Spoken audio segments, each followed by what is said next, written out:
Mesdames, Mesdemoiselles, Messieurs, bonsoir. Ici Trappes, où nous allons vous présenter un combat de catch vraiment exceptionnel avec la fameuse bête humaine. Vous en avez entendu parler? Eh bien, la voici, le voici plus exactement. C'est lui, ce catcheur phénoménal, celui dont on parle tant depuis plusieurs semaines. Attention là, j'espère que le ring est assez solide. Et la bête humaine, l'ermite des Landes, va rencontrer l'international Dan Obrio, un lutteur qui ne s'en laisse pas compter, vous voyez qu'il est solide.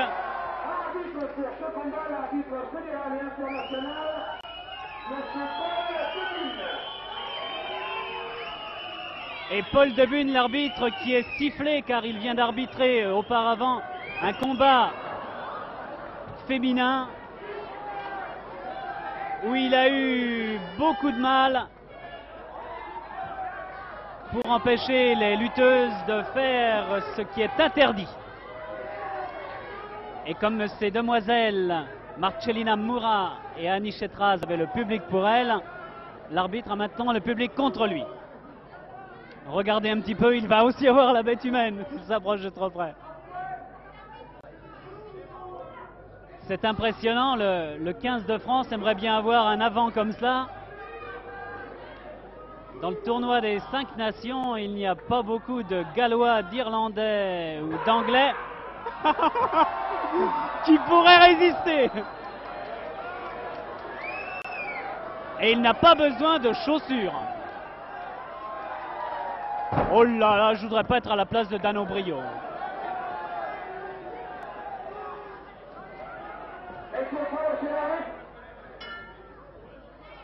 Et c'est parti. Ouais, vous voyez, il hésite quand même à s'approcher Dan Obrio. Hein. Il recule même plutôt, et comme on le comprend.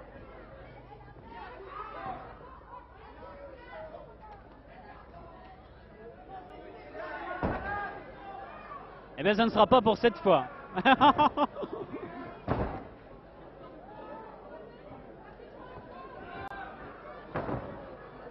Oh là là, mais comment il va faire, Dan Obrio, pour venir à bout de ce phénomène?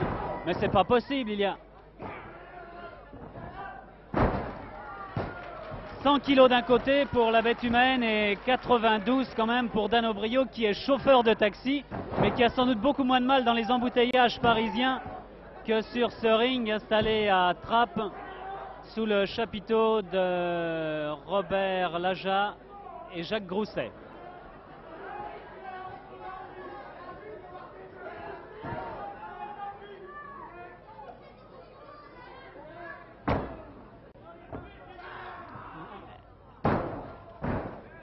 Oui, mais il fait ce qu'il veut en ce moment, hein, la bête humaine.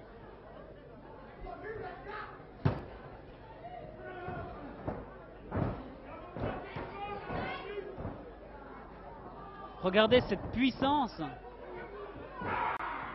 C'est 100 kilos de muscles.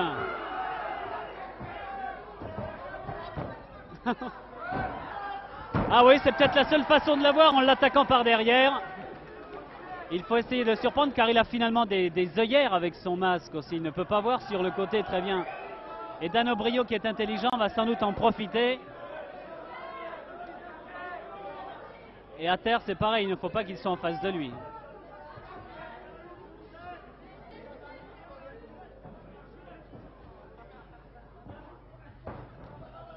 Ouais, s'ils font du mano à mano, Dan Obrio ne doit pas avoir beaucoup de chance car il est imbattable au bras de fer.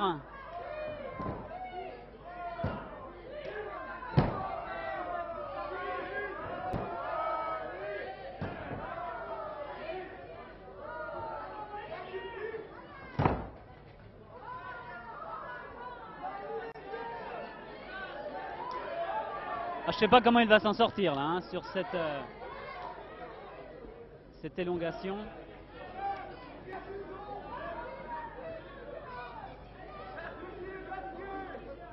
Ah, si vous entendiez toutes les réflexions des spectateurs qui sont venus nombreux ce soir à Trappes.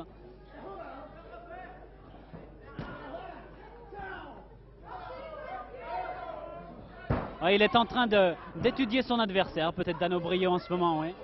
Il le voit dans tous les sens, il le regarde vu d'en bas. Là, il ne le voit plus du tout même parce que... Ah si.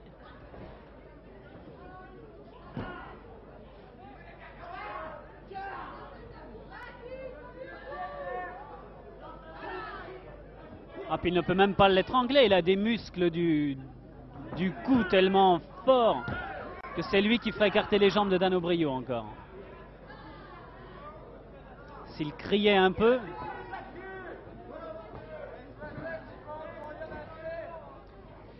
Ah, c'est vraiment un combat d'hommes forts.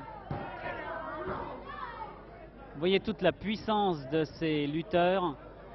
Et vous avez là vraiment des garçons solides qui ne font pas de chiquet. Et Robert Laja, vous qui êtes l'organisateur de ces combats, on a vraiment ici un aperçu de ce qu'est le catch. Le catch, je l'ai dit assez fréquemment à la télévision, le catch a deux visages. Il est parfois malheureusement caricatural. Il reste aussi, comme c'est le cas dans ce combat merveilleux, dans le domaine du sport. La bête humaine est véritablement un phénomène. Je suis dans le métier depuis 1934. J'ai lutté moi-même il y a bien des années. Mais là, vraiment, c'est un phénomène de la lutte. Et il va bondir dans la salle tout à l'heure en bondissant sur les cordes du ring comme ça.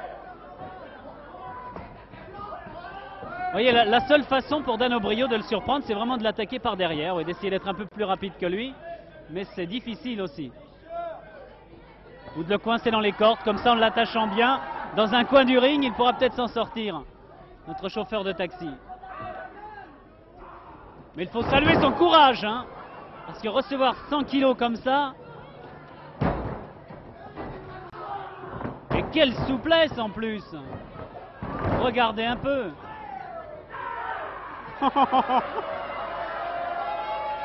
Il y a des spectateurs qui quittent la salle en ce moment, ils ont peur.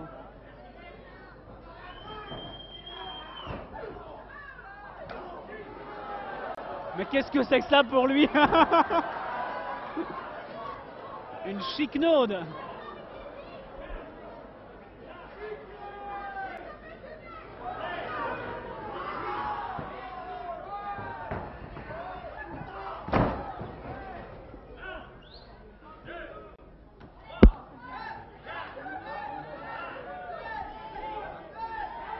Ce combat se déroule en 1 heure ou un tombé. Mais j'ai bien l'impression que... Alors à moins qu'il soit d'un courage surhumain, j'ai bien l'impression que Dan O'Brio aura du mal à tenir 1 heure devant cette bête, mais son surnom est parfaitement justifié.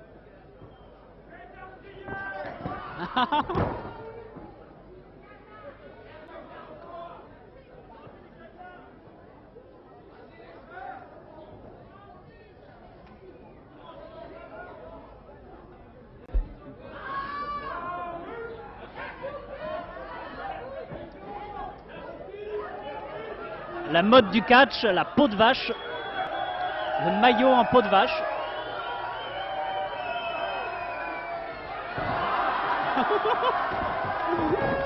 Ah là là, il est sorti du ring, Dan O'Brio. Il a cassé une table qui était au bord du ring car il pèse quand même lui aussi 92 ou 94 kilos. Ça y est, il s'attaque au ring maintenant.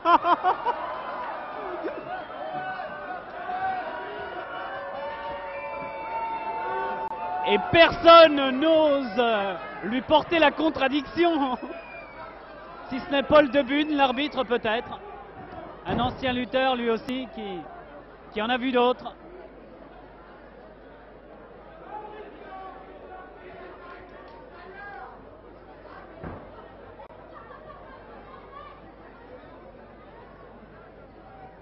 Il ne sait pas comment le prendre, Dan O'Brio.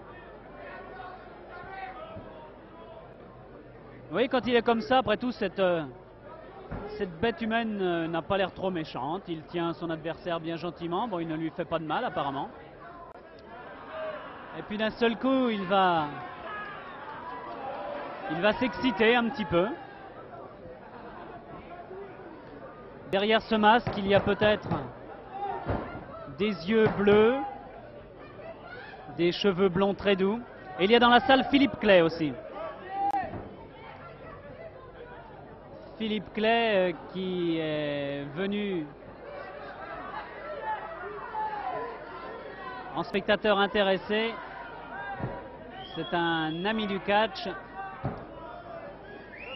Et c'est aussi un voisin de Jackie Corn, à une cinquantaine de kilomètres de Paris, tout près de la Ferté-Alais, à Montmirault, dans la petite commune de Cerny.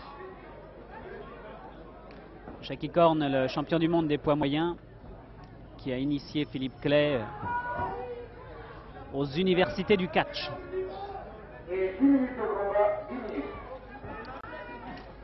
Déjà 10 minutes de combat, vous voyez que le temps passe vite, pour nous, mais pas pour Dan O'Brien. Ah, voilà, peut-être. Voilà, en l'attachant comme ça, non. Découragé, complètement écœuré, ouais.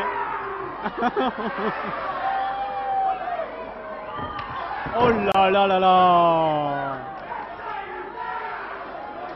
C'est interdit, l'arbitre ne devrait pas le laisser. Il est vrai que avec lui tout est permis.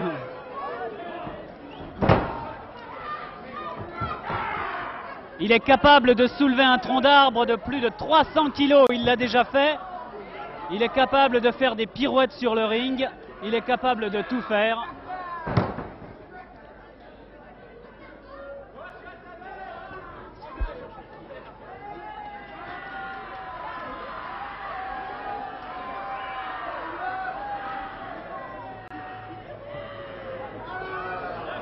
Et je vous signale que si vous ne voulez pas subir le sort de Dan O'Brien, eh bien vous n'avez pas intérêt à fréquenter le coin des Landes où il vit retiré dans sa ferme.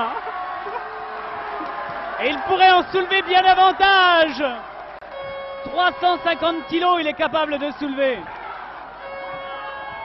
Et il est seul maintenant maître absolu du ring. Ouais, mais il a intérêt à lui donner de loin cet avertissement. Philippe Clay, il est tout seul sur le ring, vous n'avez pas envie d'aller le défier un peu, non?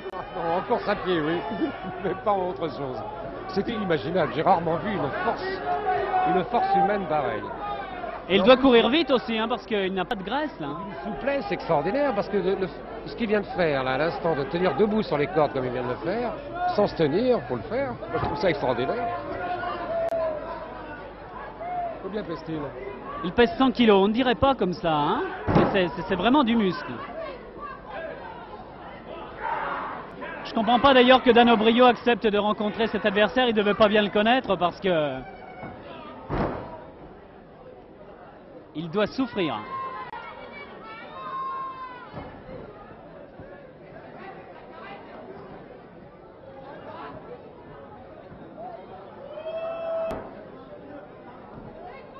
Il y a un quart d'heure de combat maintenant et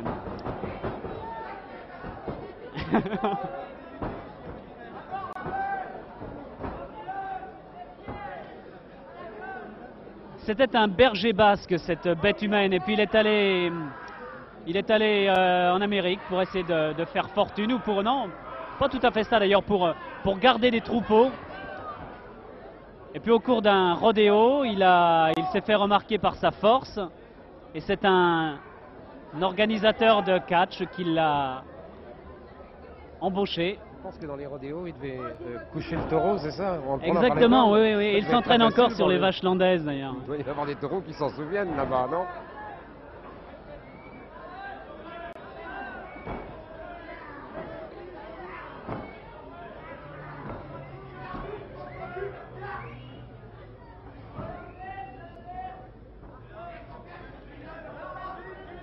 Et il est carnivore.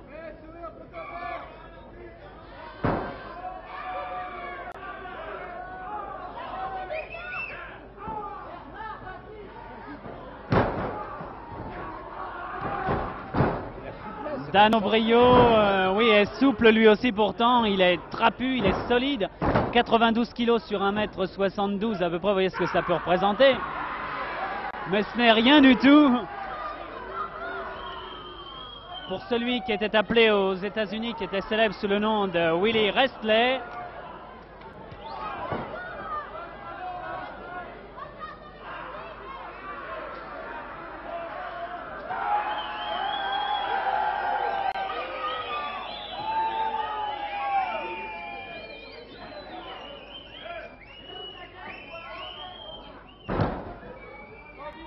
Il a 35 ans, paraît-il.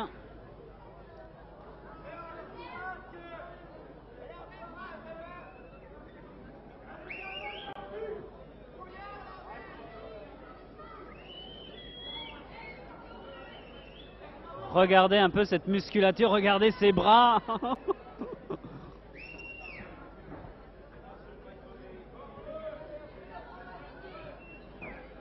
Ah, pour une fois, c'est lui qui est en difficulté. Alors là, c'est un moment, c'est la première fois depuis le début du combat, la première fois en 18-19 minutes.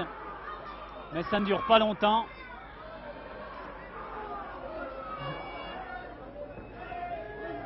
Qu'est-ce qu'il va faire là?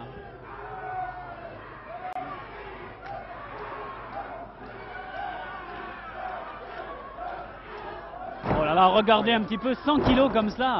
Incroyable la souplesse de ces gens. Moi je suis époustouflé de voir ça, les 100 kilos qui se soulèvent à une vitesse. À certains moments ce sont des poids légers. Oui, ils sont aussi rapides que les poids moyens. Les chassés sont absolument incroyables. Quand vous recevez 100 kilos comme ça à travers la poitrine, moi je traverse le chapiteau. Hein.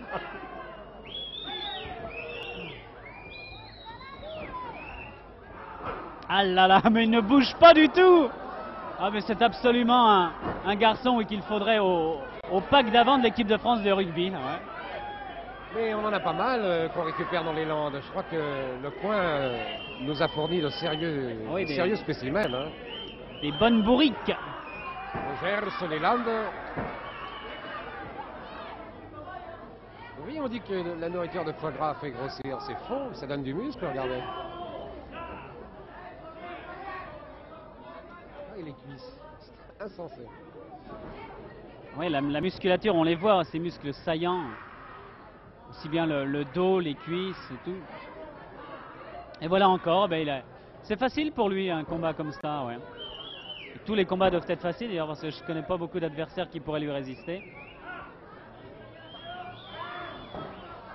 C'est le Cassius Clay du catch. On aurait pu lui opposer dans le temps les Douglas ou des gens comme ça qui faisaient les 100 et quelques kilos. C'est d'ailleurs ces poids-là. Ah, mais il est beaucoup plus rapide qu'eux, je pense. Hein. Je sais pas, moi j'étais très jeune, mais je me souviens de Douglas et c'était assez hallucinant de voir ça aussi. Ouais, c'est au moment où le catch remplissait le Veldiv à Paris, où le lundi soir il y avait 15 000 spectateurs. Mais avec des lutteurs comme la bête humaine, eh bien, le catch pourrait redevenir un sport beaucoup plus populaire encore, quoique il attire toujours un public nombreux. Et l'arbitre n'ose pas donner un avertissement là. Allez, frappe Dan O'Brio, allez. Ah mais il ne peut plus. Hein.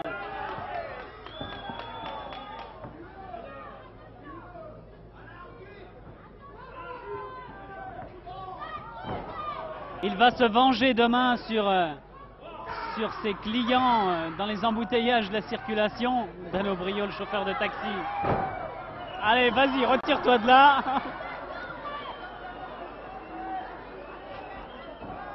Qu'est-ce qu'il va en faire maintenant? Dans la foule? Non.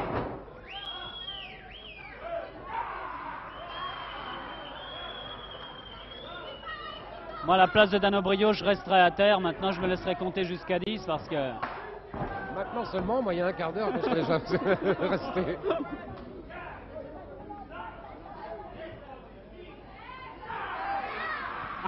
Puis il pousse des cris terribles.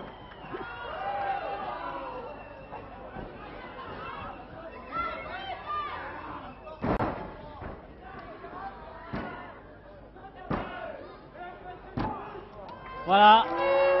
Eh bien, il fallait s'y attendre. Il fallait s'y attendre, ça ne pouvait pas se terminer autrement. Il a été compté, Dan O'Brio. Et c'est la bête humaine qui gagne par tomber après une vingtaine de minutes de combat. Et il va maintenant dans la salle. J'espère qu'il ne va pas venir par ici. Oh là là, le ring, mais... Et tous les spectateurs qui le sifflaient tout à l'heure n'osent plus rien lui dire maintenant. C'est ça qui est extraordinaire, c'est que les gens qui le sifflaient l'applaudissent. Mais il va démolir le chapiteau aussi. C'est C'est incroyable. Et il n'y a pas beaucoup de spectateurs qui se déplacent, hein, ils restent assis. Eh bien, vous avez vu ce soir vraiment un phénomène du catch, oui.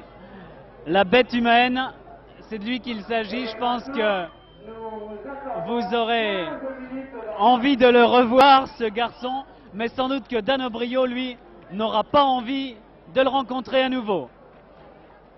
C'était un reportage de Jean-Michel Ponramier, commenté par Daniel Potra à Trappes. À vous, Cognac-Jet.